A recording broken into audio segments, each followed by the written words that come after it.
আসসালামু আলাইকুম high brain বন্ধুরা। দেশের আমাদের বাংলাদেশের ইসাদের পরিবর্তনে আমরা কত বড় বাস পাইছি দেখেন।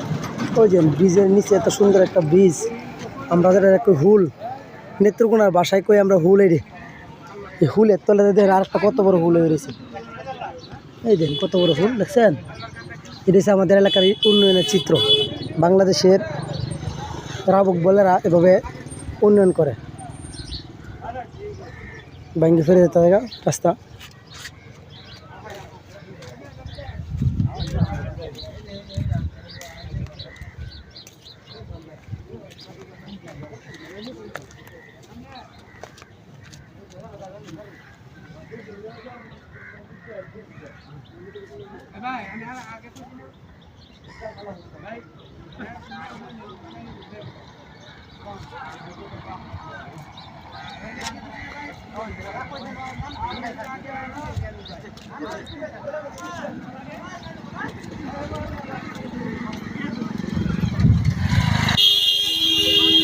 যে উন্নয়নের চিত্র আর কিছু সামনে আছে।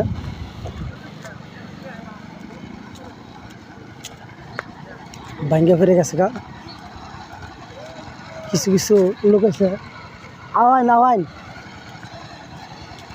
কেউ পাইছে তেলের কণি, কেউ পাইছে গ্যাসের কণি, আর বাঙালি পাইছে একটা সুরের কণি। এই সুরদের কার্যক্রমগুলো দেখেন। ওই ভাঙ্গা ফিরে যেতে দুর্বল রাস্তা করার কারণে এই রাস্তার এই যে বেহাল দশা, এই জায়গায় রাস্তা কথা ভালো করে বড় গাড়ি তো প্রশ্নই আসে না। ভাঙ্গা রাস্তার চিত্র এই যে আমাদের দেশের উন্নয়নের একটা খেলা। কারণ যাত্রার পেট ভরা নিয়ে চিন্তা করে, অথচ ওরা চিন্তা করে না যে দেশের জনগণের উন্নয়নের বাইকের চাকা কীভাবে ঘুরবো। এই চিন্তা নিয়ে তারা মাথা ব্যথা নেই। তাদের মাথা ব্যথা হইলো তারা যেহেতু নিজেদের পেট ভরে এই চিন্তা নিয়ে কাজ করে। আসসালামু আলাইকুম, সবাই ভালো থাকবেন, ভিডিও শেয়ার করবেন তো অন্যরাও দেখতে পারে।